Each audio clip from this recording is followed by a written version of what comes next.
अगला सवाल इस प्रकार से है, मैं आपके सामने पढ़ता हूं। Does Bible say anything about numerology? Since in Bible, at various instances, we see some numbers repeated continuously. Example 7, 40, and 3. Do they hold any specific significance or should we consider them holy? Bible में कई बार हमें कई number बार बार देखने को मिलते हैं और सवाल है कि क्या ये नंबर कुछ खास हैं। मैं आपको बताना चाहता हूं। सबसे पहले मैं चाहूंगा कि हम दो फर्क यहां पे स्टैब्लिश कर लें। पहला फर्क ये है कि बिब्लिकल सिंबलिज्म एक अलग चीज है और न्यूमरोलॉजी जो आज के जमाने में है वो एक बहुत अलग चीज है। बिब्लिकल सिंबलिज्म में कई चीजें जो हम बाइबल के टेक्स्ट में देखते हैं, बाइबल में हमें समझ में आती हैं, हम उन चीजों को समझते हैं, देखते हैं, ऑब्जर्व करते हैं और इतना कहते हैं कि परमेश्वर ने इन्हें कैसे इस्तेमाल किया है, ये किस कैटेगरी में जाएंगे। और कई बार कई लोग बिब्लिकल सिंबलिज्म को बिब्लिकल न्यूमरोलॉजी भी कह देते हैं, पर मैं तब भी आपको बताना चाहता हूं ज्यादातर लोग जो बिब्लिकल न्यूमरोलॉजी पर फोकस करते हैं, मोस्ट एकेडमिक सर्कल्स में उन्हें सीरियसली नहीं लिया जाता। ना ही ज्यादातर लोग जिन्हें बिब्लिकल न्यूमरोलॉजी में जाते हैं, अभी हम और थोड़ा बात करेंगे कि एग्जैक्टली होता क्या है, इस सब्जेक्ट को बहुत इंपॉर्टेंस नहीं दी जाती, पर आइए समझते हैं क्यों। क्योंकि क्या होता है, जब हम न्यूमरोलॉजी शब्द का इस्तेमाल करते हैं तो न्यूमरोलॉजी शब्द जो आज के ज़माने में इस्तेमाल होता है वो ऐसे होता है कि कई लोग ये समझते हैं कि संख्याओं में कुछ खास राज छुपे हुए हैं, कुछ खास आत्माओं के बारे में जानकारी छुपी है। और कई लोग संख्याओं को देखकर, तारीखों को देखकर, अलग अलग चीज़ों को देखकर नया भविष्य बताने की कोशिश करते हैं, कुछ नया निकालने की कोशिश करते हैं। समस्या क्या है, हम न्यूमरोलॉजी में क्यों नहीं मानते किसी भी तरीके से? वो इसलिए क्योंकि न्यूमरोलॉजी में ये जो चीज़ें जुड़ी हुई हैं, राज की बातें ढूंढना या छुपी हुई राज ढूंढना या फिर छुपे हुए ज्ञान को ढूंढना, ये सब बुत परस्ती से जुड़ा हुआ है।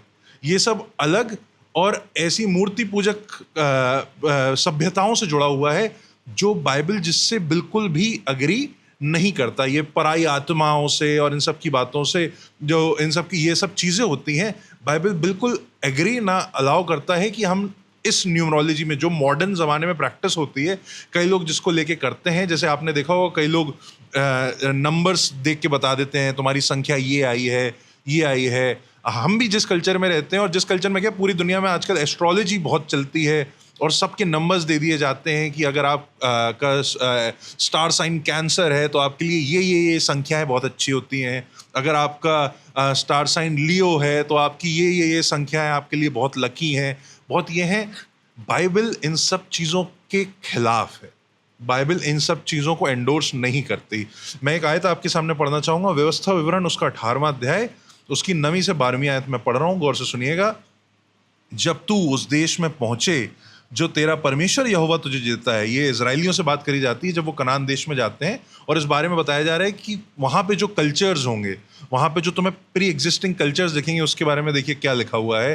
तब वहाँ की जातियों के अनुसार घिनौने काम करना ना सीखना, तुझ में कोई ऐसा ना हो जो अपने बेटे या बेटी को आग में होम करके चढ़ाने वाला या भावनी कहने वाला या शुभ अशुभ मुहूर्तों को मानने वाला या टोना या तांत्रिक या बाजगिर या ओझों से पूछने वाला या भूत साधने वाला या भूतों का जगाने वाला हो, क्योंकि जितने ऐसे ऐसे काम करते हैं वे सब यहोवा के सम्मुख घृणित हैं, और इन्हीं घृणित कामों के कारण तेरा परमेश्वर यहोवा उनको तेरे सामने से निकालने पर है।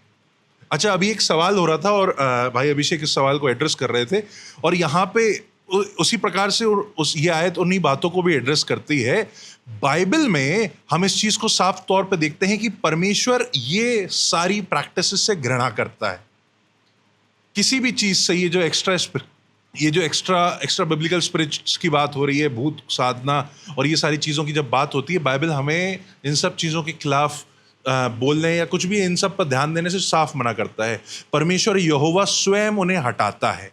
परमेश्वर यहोवा ये तक आज्ञा देता है अपनी प्रजा को कि इन चीज़ों से दूर रहो, और नए नियम में भी हमें इन चीज़ों से दूर रहना है। Although not explicitly said, but हमें इन चीज़ों से दूर रहना है। पौलुस भी हमें बताता है कि दूसरे देवी देवताओं के जो भोज हैं उन सब में शामिल नहीं होना है।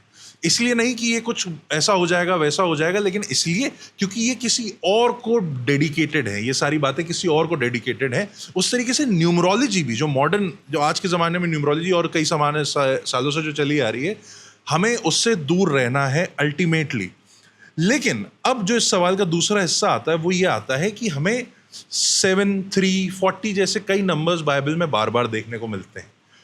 तब हम बिब्लिकल न्यूमरोलॉजी को समझते हैं, या ज़्यादा एक्यूरेट वर्ड जो है वो बिब्लिकल सिंबलिज्म को समझते हैं कि वो क्या है। बिब्लिकल सिंबलिज्म बेसिकली ये है कि हम देखते हैं कि बाइबल में क्या चीज़ बार बार घट रही है, हम उसको कैटेगराइज कर देते हैं, और उस चीज़ को कैटेगराइज करके हम ऑब्जर्व करते हैं कि अच्छा, परमेश्वर यहाँ क्या कर रहा है। जैसे कि कुछ एग्जाम्पल्स क्या है बिब्लिकल सिंबलिज्म के, एग्जैक्ट सिंबलिज्म के।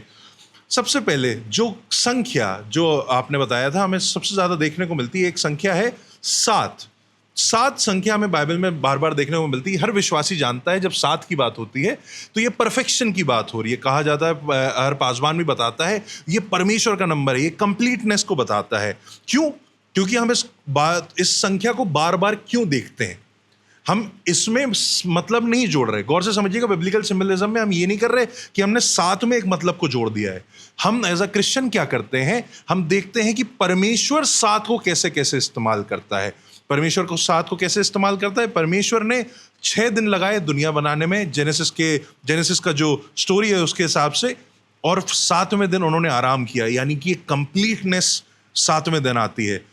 इज़राइल के जो त्योहार हैं, इज़राइल में जो मनाए जाते हैं, जो पर्व हैं, वो 7 पर्व हैं, यानी कि फसह का पर्व, अख़मीरी रोटी का पर्व, पहले फल का पर्व, पेंतिकोस्त का पर्व, बिगलों का पर्व, जो अटोनमेंट का पर्व, टैबरनेकल का पर्व, ये जितने पर्व हैं ये 7 में हैं। ये इज़राइल की पूरी कहानी को बताते हैं, कंप्लीटनेस को रिप्रेजेंट करते हैं। फिर हम प्रकाशित वाक्य उसके पहले अध्याय उसकी 20वीं आयत में 7 कलीसियाओं का जिक्र सुनते हैं।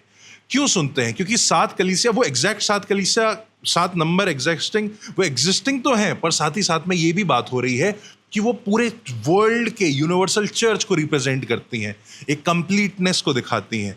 उसके बाद हम इसको बार बार परमेश्वर के नंबर की तरह कहते हैं, क्योंकि हमें प्रकाशित वाक्य 4 उसका 5वां अध्याय, 5 उसका 1 अध्याय, 5 उसका 6ठा अध्याय, हमें बार बार ये नंबर परमेश्वर के परफेक्ट होने से जुड़ा हुआ दिखाई देता है, परमेश्वर से जुड़ा हुआ दिखाई देता है। तो हम मान सकते हैं, हम इससे मीनिंग ड्रॉ कर सकते हैं कि 7 जो नंबर है वो परमेश्वर की परफेक्शन को बाइबल में दर्शाता है।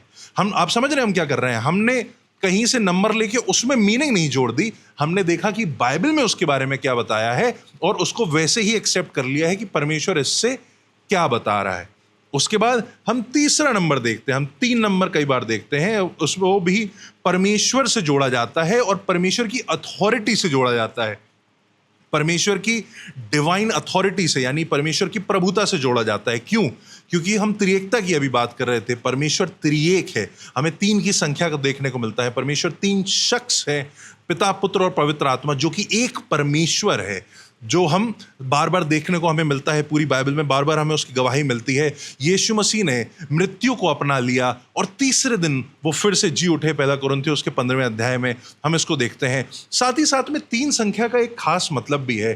क्या होता है जब इब्रानी लोग बात करते हैं, जब इब्रानी लोग बोलते हैं, तो आज के समय में जब हम इंग्लिश में बात करते हैं या कभी किसी से बोलते हैं या हिंदी में कुछ बोलते हैं, हम बोलते हैं, मान के चलिए मैं रोहन से कह रहा हूँ भाई ये बात सही है, क्योंकि मैं उनको बता रहा हूं कि ये बात सही है, मैं मान गया।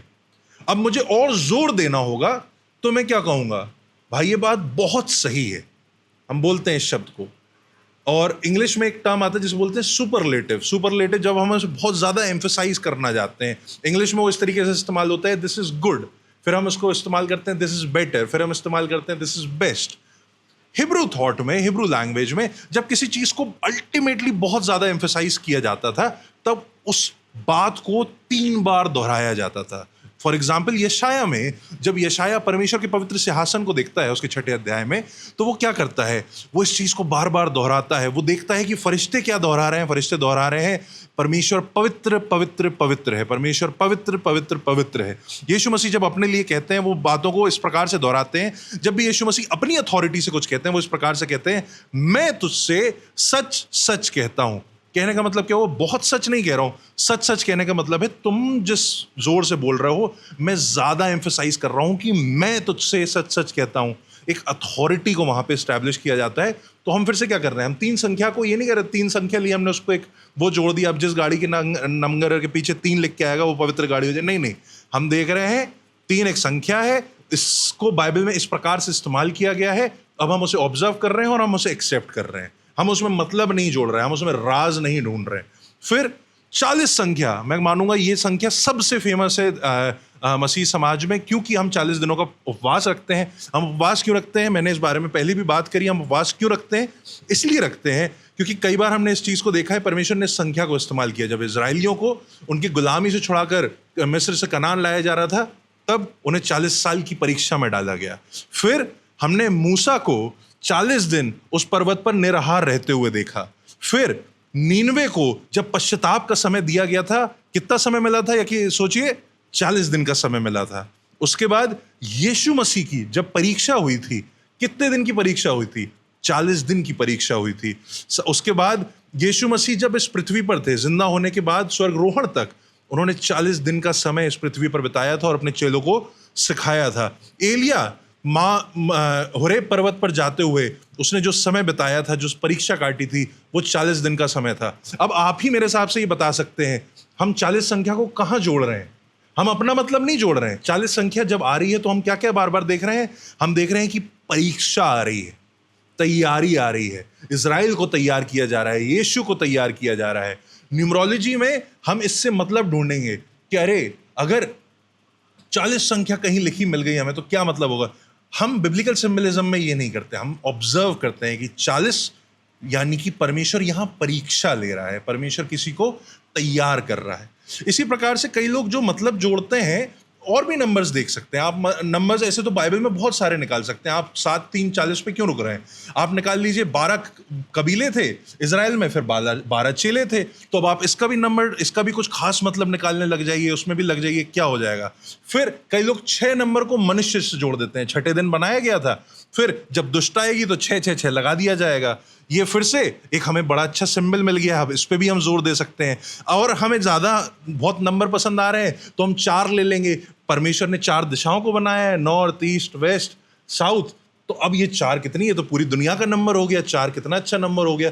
देखिए खुदा के लोगों, हम नंबर जब एक बहुत बड़े उसमें जब हम नंबर ढूंढने निकलेंगे, बहुत सारी चीज़ों को निकलेंगे, तो हमें बहुत सारे सिंबल्स मिल जाएंगे, है ना। परमेश्वर का कमांड ले लीजिए, परमेश्वर के कितने कमांड थे, 10 आज्ञा थी। अब जितने लोग 10 तारीख को पैदा होंगे वो सब बहुत आज्ञा मानने वाले लोग होंगे, पर इसका कोई लॉजिक नहीं है। देखिए कोई लॉजिक नहीं है इस बात का। ये क्या बात होती है। मेरे साथ अभिषेक बैठा है, जॉय बैठा है। अभिषेक कब हुआ वी डोंट नो। जॉय रहता है क्या, ये हमेशा खुश रहता है, इसके लिए मैं कह सकता हूँ ये रह लेता है कभी। बट जस्ट बिकॉज हमें एक पैटर्न कहीं देखने को मिलता है, हम जरूरी नहीं है हमें हर चीज पे एक मीनिंग को इम्पोज करना है। मुझे रोहन के नाम का मतलब नहीं पता तो सॉरी, मैं नहीं बता सकता। मेरे नाम गैब्रियल है, not an angel by any definition. Some might call me but not objectively. But हर चीज में हम मतलब नहीं डाल सकते, ये बिब्लिकल नहीं है, ये लॉजिकल नहीं है। उसी के साथ साथ जब ये सवाल पूछा जाता है क्या ये नंबर पवित्र हैं, क्या 7 3 40 पवित्र हैं, मैं आपसे साफ शब्दों में कहना चाहूंगा नहीं। इसमें कोई मिस्ट्री नहीं है, इसमें कुछ खास नहीं है। हम इन नंबरों को बिब्लिकली देखते हैं और इस्तेमाल कर देखते हैं कि परमेश्वर ने कैसे इन नंबर्स को इस्तेमाल किया है, बात खत्म हो गई। पर यीशु मसीह ने 3 साल 3.5 साल सेवा करी, क्या अब हम उस नंबर को ले लें और ये बोलें कि सबको सिर्फ 3.5 साल सेवा करनी चाहिए। यीशु मसीह 33.5 साल की उम्र तक जिंदा रहे, क्या उसके बाद लोग सेवा नहीं कर सकते, क्या वो अलाउड नहीं है।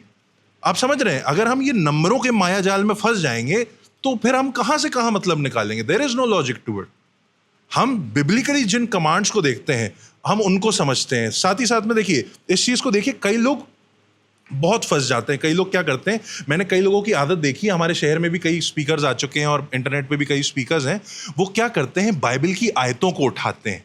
आयतों को उठाएंगे, ये आयत 6 अध्याय उसके 12वें उस पर लिखी हुई है। अगर हम 6 अध्याय और उसकी 12वें आयत को देखेंगे तो ये 6 बन जाता है। मतलब ये शैतान की बात है, ये शैतान बता रहा है, ये आयत आप जब भी पढ़ेंगे शैतान आ जाएगा, और ऐसी कुछ ना कुछ फालतू बातें उस चीज के साथ जोड़ दी जाती है और एक अलग ही उसमें चला जाता है। प्रॉब्लम की बात ये है, कई बार लोग इसको आशीष से जोड़ देते हैं कि देखो ये आयत तुम्हारे बर्थडे से मैच कर रही है, तुम्हारा बर्थडे 8/11 को आता है, देखो 8वें अध्याय की 11वें आयत में इस किताब में क्या लिखा हुआ है कि, और आपको एक अच्छी आयत भी मिल सकती है बाइबल में, कहीं ना कहीं बिल्कुल मिल जाएगी, आप उससे अच्छा आयत जोड़ के अपने उस पर जोड़ लीजिए।